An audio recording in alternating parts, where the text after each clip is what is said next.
Decían los celtas que los que llegaban con un don a la tierra tenían un regalo del cielo, ¿no? Mi padre quiso ser músico desde los 7 años y consiguió crear el himno nacional de su país.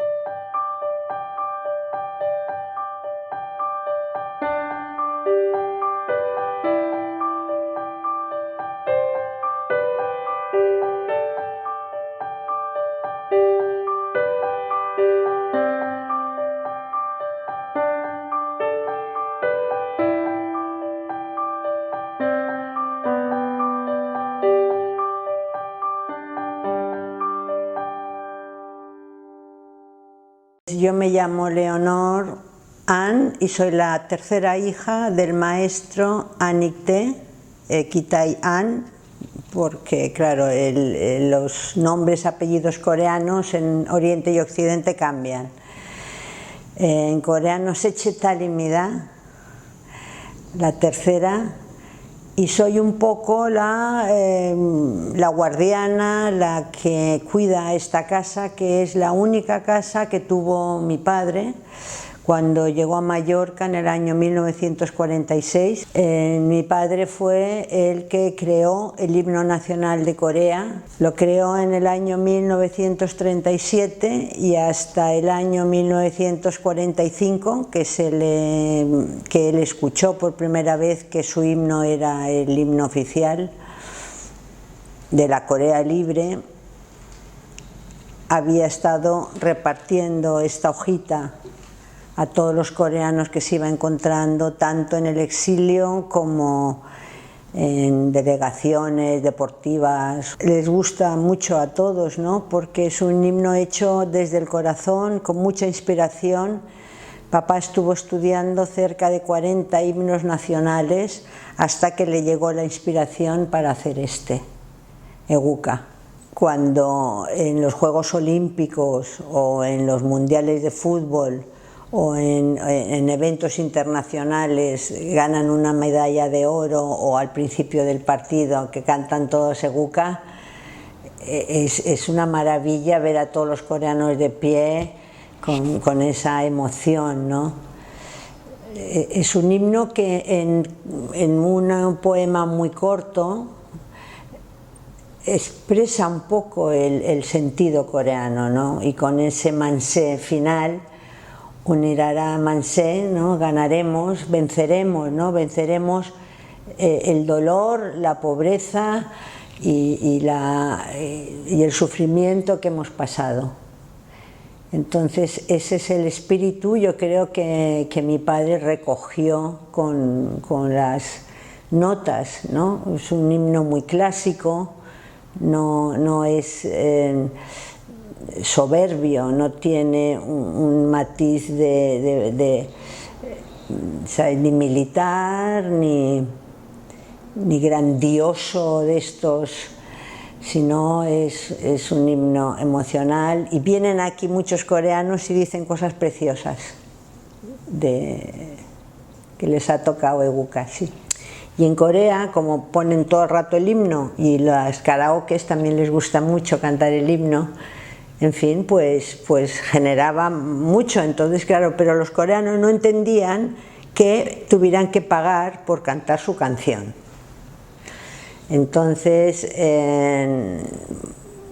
mamá lo entendió, porque mamá era casi más coreana, o sea, estaba muy unida al pueblo coreano, ella era muy tradicional y la habían tratado siempre muy bien, y entonces mamá decidió que iba a regalar los derechos de autor al pueblo coreano, que realmente era una canción hecha para el pueblo y que regalábamos derechos de autor. Decía un amigo que aquel que conocía al maestro tenía que admirarle, o sea, no tenía que admirarle.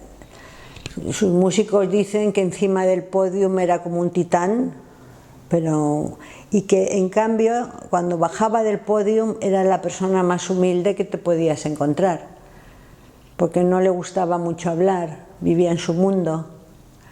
A veces recuerdo una vez que fuimos con él por Palma y tenía ganas de tomar un helado y nos fuimos como escondidas, ¿no? para que no le vieran al gran maestro comiendo un helado, y íbamos como escondidos por las callecitas, y en esto aparece todo el círculo mallorquín de frente y le pillaron, ¿sabes? O sea que luego en la calle, y aquí venía en verano y a lo mejor plantaba tomates, pero como no sabía plantar tomates, cuando salía la primer esqueje ya lo arrancaba, que se creía que era mala hierba. Otro año criaba gallinas, luego hacía pepinos y cuando salían los iba regalando. O sea, tenía una gran humanidad. Al principio, cuando falleció, todo el mundo se acordó del gran músico que era, ¿no?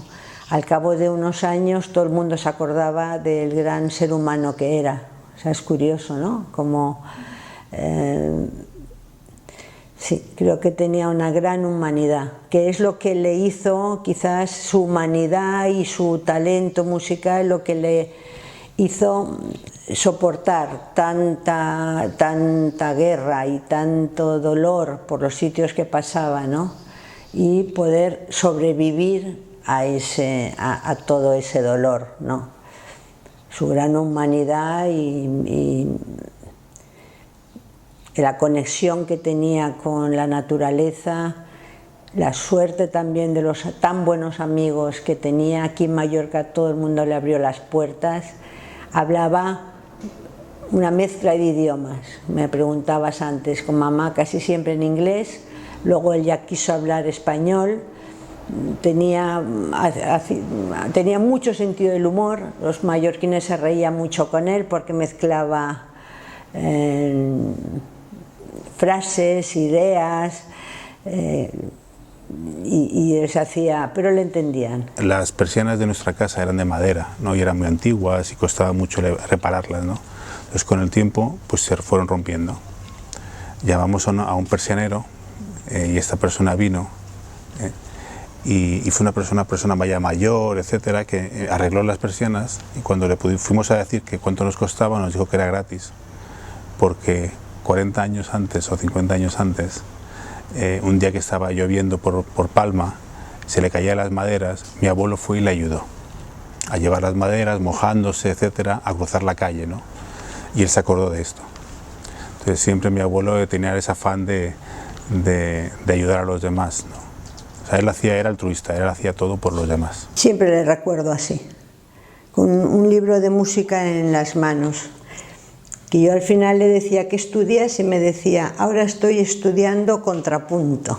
Siempre me acuerdo, ¿no? Aquí, por ejemplo, tenemos el primer recital que dio papá en Corea, 1930, violonchelo, recién salido de la escuela Kunitachi. Ahí conoció a Bach, su gran maestro. Después sintió como que quería ser director de orquesta, que es la segunda etapa de un músico. Ya conocía perfectamente 3 instrumentos, hizo un largo viaje desde Pusan hasta Nueva York, donde el capitán, como le oía ensayar por las noches, le contrató para tocar en primera clase o tocar también los domingos en la iglesia que tenían ahí en el barco. Total, que hicieron una gran amistad. Y llega a Estados Unidos, que en Estados Unidos es en el único sitio donde él puede decir que es coreano, porque claro, todavía Corea estaba bajo la dominación japonesa. Ya estamos en 1933. Corea, chelista coreano. Sigue con el cello y por fin consigue entrar en la Universidad de Filadelfia, donde Stokowski es el primer, es el director de la Sinfónica de Filadelfia. Y ahí también entablan una gran amistad. Papá ya le ponen como primer chelista de la orquesta. Y curiosamente, cuando Walt Disney hace su película Fantasía, que ponen toda la música clásica, en aquel momento llama a Stokowski para que le ayude en la dirección musical, y se lleva a papá también. Y aquí tenemos una servilleta del restaurante, ahora maestro Walt Disney, ¿no? es una servilleta que ya es antigua. Él iba conociendo a todos los músicos y todos los coreanos que vivían en el exilio, que había muchos coreanos viviendo pues ya en América, en Honolulu. También conoció al primer presidente de Corea Libre, Syngman Rhee. Hay muy pocos directores de orquesta que también sean compositores, y papá es ambos. Y como hacen los coreanos, que siempre buscan lo mejor y la excelencia, ¿dónde estaban los mejores compositores en ese momento? Pues en lo que se llamaba el Imperio Austrohúngaro, Alemania, y se va a estudiar con Richard Strauss, que no es que él fuera a buscar a Richard Strauss, la vida los unió. Papá estaba en el Conservatorio de Música con una de sus composiciones, una que se llama Música caída del cielo, porque papá decía que la música le venía del cielo. Y en esto apareció Richard Strauss y preguntó quién es este joven oriental, qué música, porque papá mezcló un poco tonalidades orientales, coreanas, con occidentales. Y preguntó, ¿y quién es este joven músico, no? Y ya le dijeron, no, se llama Ekitayan. También estaba prohibido él decir que era coreano en la Europa de aquel tiempo, ¿no?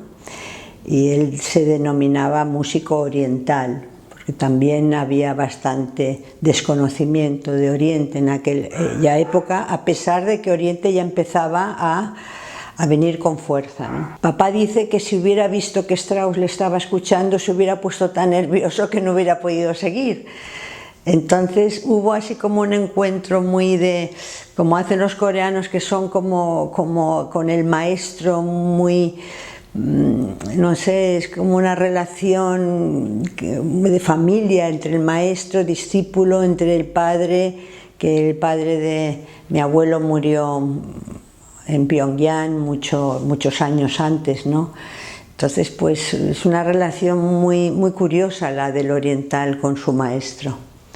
Fue su amigo, su mentor. Strauss le mandó a dirigir las orquestas de Europa en aquel tiempo. Era un tiempo muy convulso, muy convulso. O sea, empezaba la Segunda Guerra Mundial, ya se estaba fraguando, los músicos tenían grandes problemas de poderse manifestar, como si dijéramos, ¿no? Strauss ya era un gran músico conocido en todo el mundo. Hitler le tenía una auténtica adoración, iba a por él. Strauss tenía ya casi 80 años. Creo que fue una época muy dolorosa para los músicos, ya que a los nazis les gustaba mucho la música, pero la manipulaban en cierto modo. Y este dolor se podía ver en los ojos de papá y en los ojos de sus amigos músicos, ¿no? Vivieron épocas muy difíciles. Bueno, mamá era una gran señora, supo cuidar el hogar, las hijas, porque papá viajaba mucho. Mi madre era una persona con mucho carácter también, ¿no? Entonces, cada vez que íbamos a Corea, invitadas por los presidentes o por la Anik Foundation o por la Fundación de la Música o que dan algún concierto, siempre que mamá veía a alguien así importante le decía, por favor, yo quiero estar enterrada junto a mi marido, y lo decía tantas veces que cuando se murió, ahora tengo ahí la carta del presidente, pues se murió en febrero y en junio la llevábamos. Creo que es la única mujer extranjera enterrada en el Cementerio Nacional. Mamá llevaba toda su vida queriendo estar a su lado. Una gran historia de amor. Apareció en un nodo, que era un noticiero de la época, de nuestra época, ¿no? Apareció el primer director oriental dirigiendo obra de Richard Strauss. Y ahí estaba mi madre con su padre, que eran grandes amantes de la música, viendo este nodo, y dice mamá que ya se enamoró de papá en ese nodo, ¿no? Entonces, ¿cuál fue su sorpresa? Que al cabo de un año, con grandes titulares, aparece Equitayán en el Liceo de Barcelona. El liceo le contrata para ser director titular ese año y los siguientes. Entonces cada año llegaba al liceo, Gran Teatro del Liceo, temporada 43-44, es decir, en plena guerra. Este es el primer programa porque mi madre fue con mi abuelo a ver este concierto, porque mi abuelo era un gran amante de Richard Strauss y de su música.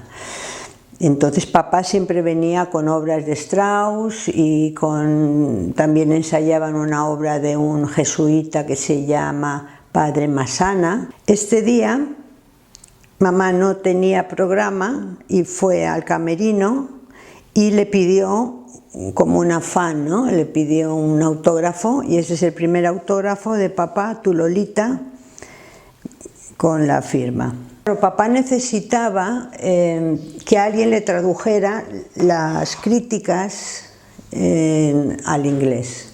Papá hablaba 5 idiomas. Entonces, en aquel tiempo, estamos hablando del 43, posguerra española, era un grupo de musicólogos, todos se conocían, y entonces pidieron a mamá, porque en aquel tiempo las mujeres no iban a la universidad, pero sabían idiomas, generalmente estudiaban piano e idiomas. Entonces mamá hablaba inglés y francés, y amigos comunes la invitaron para que tradujera las críticas a papá, y así se fueron conociendo año tras año, hasta que al tercer año, pues sobre el 46, mi abuela, porque papá iba a Barcelona, dirigía no solo en el liceo, en Valencia, en Madrid, y luego se iba, ¿no? Entonces mamá se ve que se quedó muy triste, y mi abuela dijo: tú creo que estás enamorada de Anik T. Y mamá dijo que sí.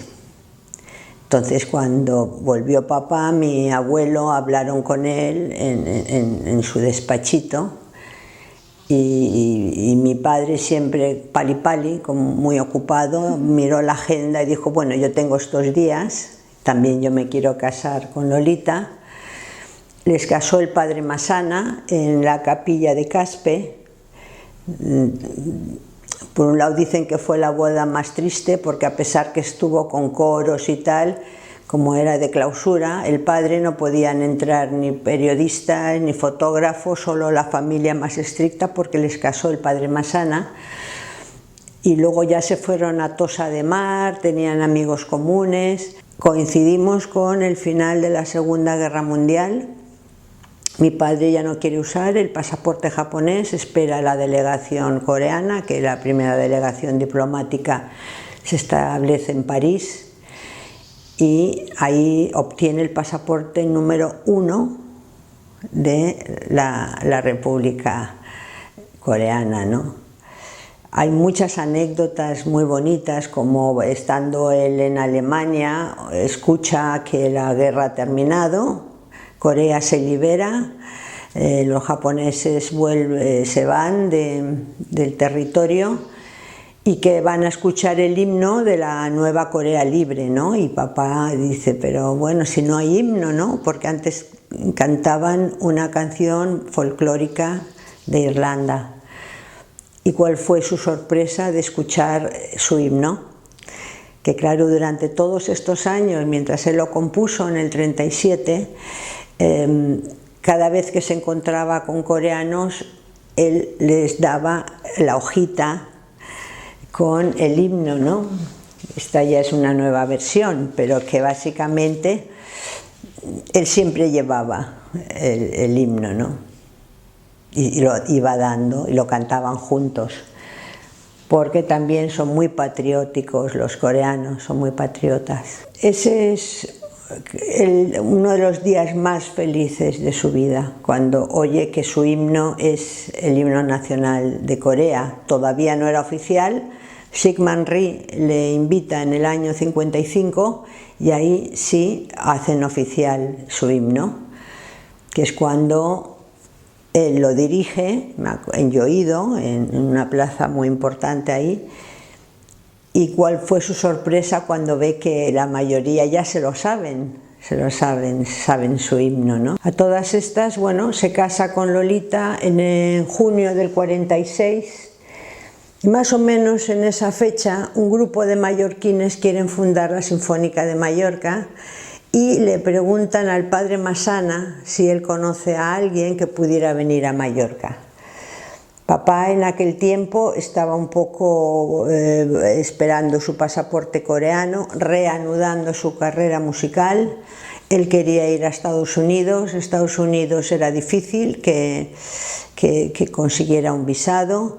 No sabía un poco, pero bueno, estaba así como en un bypass y de repente aparecen los mallorquines hablando con Massana, que Massana venía mucho a Mallorca porque hizo también el himno del Colegio de Montesión, que es muy conocido aquí. Entonces propuso al maestro An para venir a fundar la Sinfónica. Mamá recuerda en su libro, llegando a Mallorca en barco, que llegaba antes al muelle Pelaires, justo enfrente de la catedral, y ahí mismo sale el sol. Y mamá se despierta, ve que no está papá ahí, y sale a cubierta y le ve en la cubierta del barco viendo esa salida de sol con la catedral. Y entonces arrebatado por esa belleza, porque papá siempre ha dicho que la naturaleza es su gran conexión con Dios. Era un hombre religioso. Dice una frase que la han recordado mucho los mallorquines: tener una orquesta sinfónica en Mallorca es tener un pedacito de cielo en la tierra, ¿no? Esa conexión de Dios con la naturaleza siempre lo repetía, ¿no? Y de hecho en sus composiciones, tanto de Corea, que se ve con una flauta al campesino cómo va levantando sus campos o cómo empieza otra vez a resucitar después de esa devastación de la guerra, cómo empiezan los campos, ¿no?, a florecer de nuevo. El poema sinfónico en Mallorca también, están las 4 estaciones, con la calma, pero también con las tormentas. Consiguió fundar la Sinfónica de Mallorca, que habían tenido un par de intentos y había sido imposible, y entonces llegó él ya con esa maestría que le había dado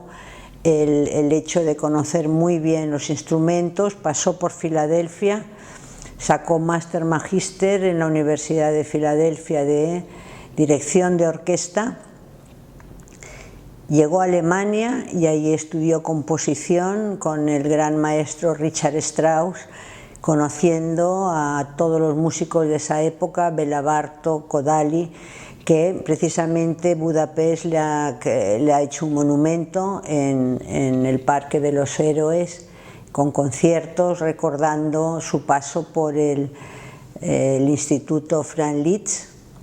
Tiene conciertos con Emil Sauer, con el discípulo de Franz Liszt. Tiene conciertos con los mejores músicos del momento, porque Strauss le cogió como pupilo, como su discípulo. Entonces también le mandaba a dirigir a muchos conciertos en Europa. Gracias a Strauss llegó a España en el año 43-44, plena guerra. El Teatro del Liceo le cogió como director titular varios años consecutivos, hasta que de una manera casual vino a Mallorca y creó la Sinfónica.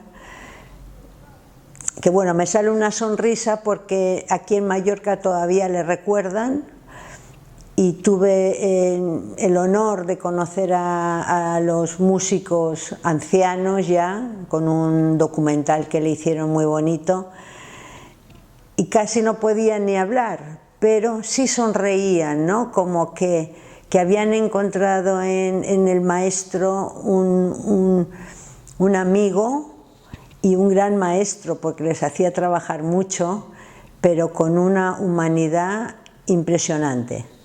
Papá se comunicaba con sonidos y dio pues todo a esta orquesta sinfónica en Mallorca. Llega aquí en noviembre del 46 y estrena en enero del 47 ya con Beethoven, que era algo inaudito porque compositores con esta magnitud en Mallorca, donde apenas había profesores, no estaba todavía grandes profesionales como hay ahora en la Sinfónica, pero había tal pasión por la música, tantísima entrega. Era una orquesta privada, enseguida se llenaron los socios, tuvo que poner matinales porque, claro, tenían un programa. Estas son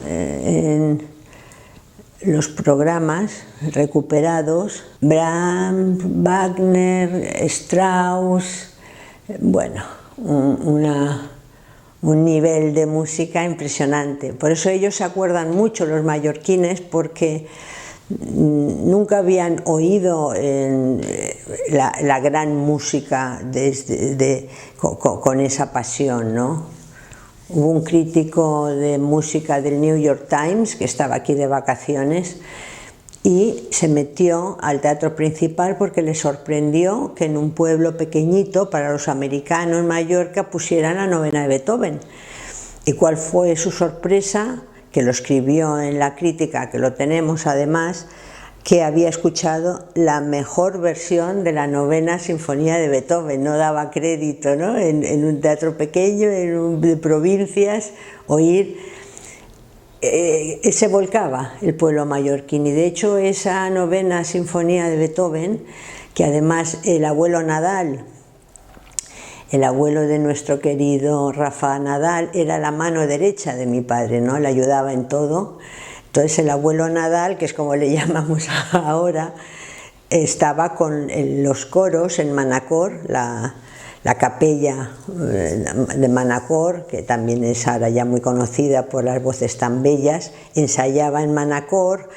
Luego papá subía y los dirigía un poco, luego bajaban algún día que podían, y papá, mientras ensayaba la novena de Beethoven, papá iba cantando lo que cantaban los coros. En fin, que era una... Y con gran honor y con gran ilusión, el Consell de Mallorca, el día 24 de abril de este año, o sea, hace muy poco tiempo, ha nombrado hijo adoptivo de la isla de Mallorca al maestro Equitayán a título póstumo. O sea, después de más de 50 años muerto, todavía se acuerdan de él. Aquí estoy recogiendo fíjate qué foto tan bonita. O sea que un coreano está en medio de todos los hijos adoptivos mallorquines. Aparece un cuadro muy bonito, por cierto, del pintor Irueste. O sea, como que la personalidad de papá está más allá de límites, de fronteras.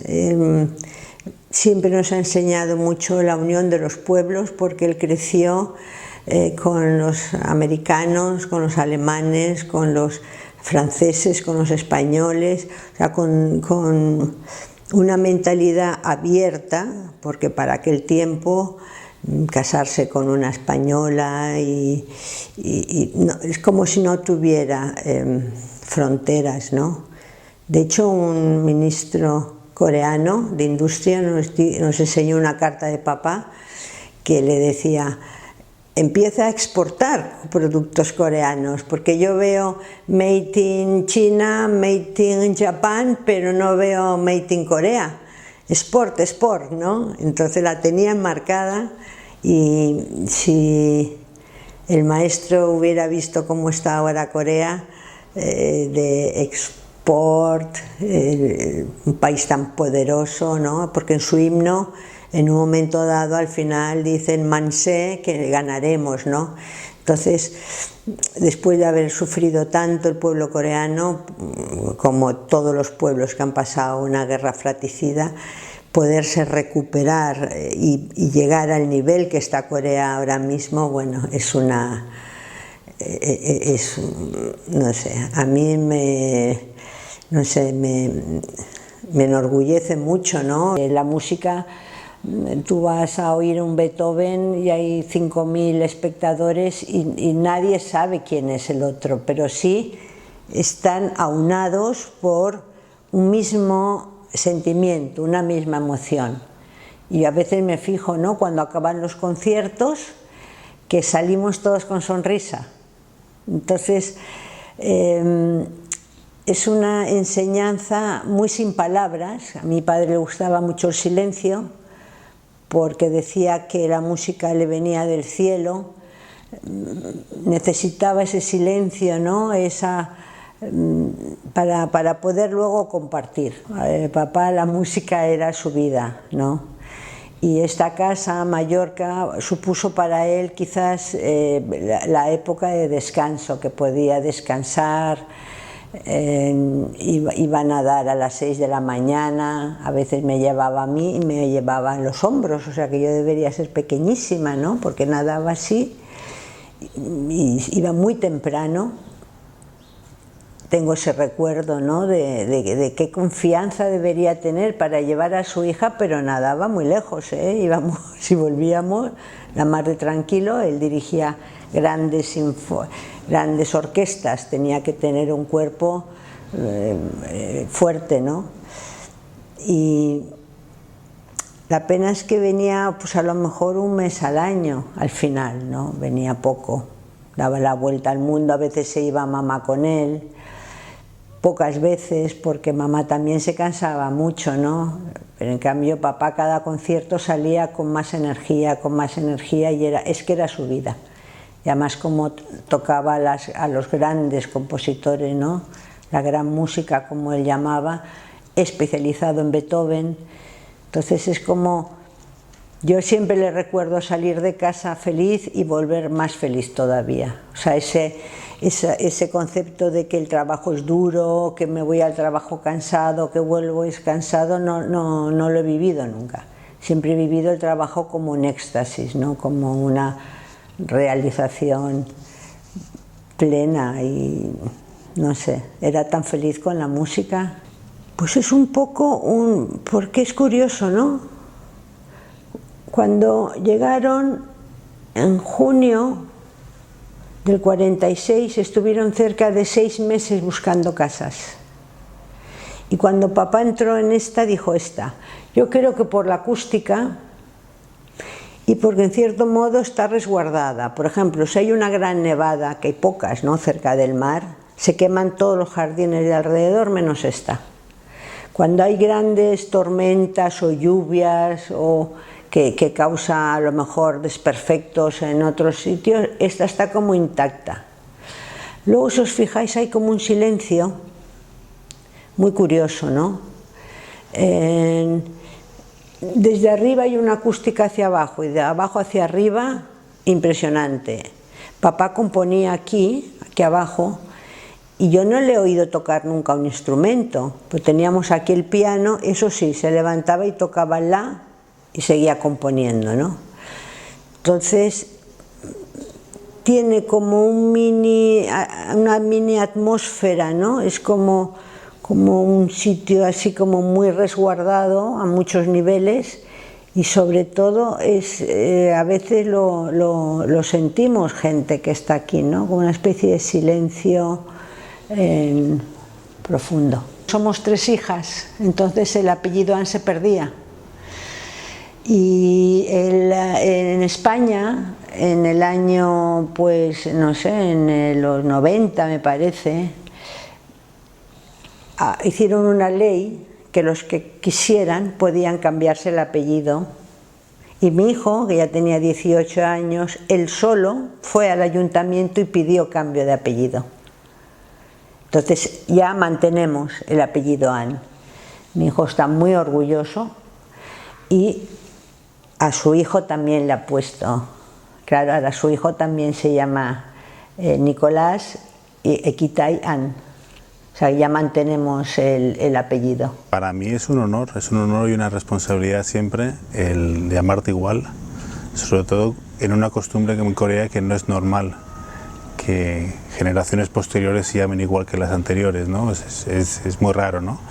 Aquí me llaman Ekito, que es como pequeño Ikte o pequeño Ekitai, pero en Corea me llaman Miguel porque dicen que el mismo nombre es el de mi abuelo, no es el mío. Entonces me llaman Miguel. ¿Tú qué sientes, Nico, de llamarte igual que el bisabuelo? Siento como si me dedico a la música, algo ¿Sí? así. ¿Te gustaría dedicarte a la música? Mira, pues quién sabe. Mamá, otra de las herencias que nos ha dejado es el sentimiento de gratitud. O sea, en vez de quejarse de haberse quedado viuda tan joven o de que esto y lo otro, solo podía agradecer todo lo que le había dado la vida, la época con papá. Iba aquí afuera y la hablaba y lo contaba y sentía muchísima gratitud, porque es que ya te digo, además era como mágico, ¿no? Que tenía cualquier tipo de necesidad, pero cualquier tipo de necesidad, ¿no? Y siempre decía, todo se arreglará, siempre, siempre Dios me ayuda. Y Dios era un coreano, porque aparecía un coreano de la Samsung, o de, ¿sabes? Un día aparece, llaman a la puerta, y abrimos, y un paquete así. Aquí, señora Dolores Talavera, sí, casa Samsung, y nos pusieron una televisión enorme, que los otros eran empleados, no eran ni siquiera vino el jefe, ¿no? Viene, nos ponen una tele y se van. Luego viene otro coreano, me sabe mal no acordarme de la provincia, y nos trae la placa que sigue en la puerta. Y viene otro coreano de la compañía Ilshim, que en una piedra coreana grabado en caracteres coreanos, que no dejan aquí poner calles con el idioma porque hay mucho extranjero aquí viviendo, pero a papá sí le dejaron poner la placa en coreano, ¿no? Y fíjate qué detalle tan bonito. Íbamos a misa, sobre todo mamá iba siempre a misa, pero aquí en España ya no se ponían mantillas. Pero la época de Corea, que vivíamos ahí en el 80, sí llevaban mantillas todas, pero aquí en Europa no. Entonces, cuando entrábamos en la iglesia, todas las señoras de alrededor de mamá se quitaban la mantilla, para que mamá no se sintiera sola sin mantilla, ¿no? Fíjate que detalles así, muchísimos, ¿no? Sí, este libro mamá lo escribió, yo creo, para poder sobrevivir realmente, porque tuvo un shock muy fuerte. Nadie se esperaba que papá falleciera tan joven, en plena cima de su carrera, cuando ya por fin podían volver a Corea, que era la ilusión de papá crear ahí un conservatorio de música, cuando ya era reconocido por todo el mundo, cuando ya había fundado su sinfónica. Nos lleva a Londres a su concierto de poema sinfónico Corea Fantasy, y en el intermedio mamá se da cuenta que papá está sudando mucho y que no se encuentra bien. Mamá dice vamos a Mallorca, papá dice que no, que acaba el concierto. 20 minutos de aplauso, todo el Royal Albert Hall lleno de coreanos, 65 en junio. Fue tan rápida su muerte, pero tan bella también, tan suave, tan tranquila, sin dolores, ¿no? Estaba arriba, que mamá se quedó en shock. Estuvo 3 años de luto, no se quería quitar el negro, no, estuvo en shock. Y entonces este libro fue como su... pudo sobrevivir con estos recuerdos, ¿no? Es un libro que lo han editado 2 veces en Mallorca, a ver si volvemos a otra edición, Dicen que es un libro lleno de sentimiento amoroso hacia él, y de hecho mamá vivió mucho más, y aquí se pasaba el día hablando, ¿no?, de la vida tan maravillosa que había tenido con su marido, que había estado en todos los conciertos del mundo, que había conocido a músicos, o sea, solo hablaba de la música y de la maravilla que era el maestro An. Decía, si alguien quiere conocer realmente quién fue el maestro, han de conocer profundamente la naturaleza para entenderle, porque era mucho, ¿no? El legado que puede dejar la vida de una persona que es pionera en muchos campos, ¿no? Que el impacto que tuvo mi abuelo es muy grande en esta isla, ¿no? O sea, basta decir que tiene una escultura dedicada a su nombre, con una placa, como fundador del Himno Nacional de Corea y de la Sinfónica. Tiene una calle, ¿no?, que poca gente la tiene, y tiene un recuerdo muy fuerte en toda la sociedad de lo fresco que fue, ¿no?, el aterrizar en la isla, el fundar la Sinfónica, el darle un influjo de energía un poco a la isla, ¿no? Y ese recuerdo lo tiene todo el mundo. Lo que a mí me gustaría es que se acordaran un poco del compañerismo que él creó, ¿no?, del talante un poco de llevar, en este caso la Sinfónica, al siguiente nivel, la exigencia, ¿no?, de que nadie se puede conformar con no exigirse, ¿no?, todo lo que puede dar, ¿no? Yo creo que la música y lo que trae la música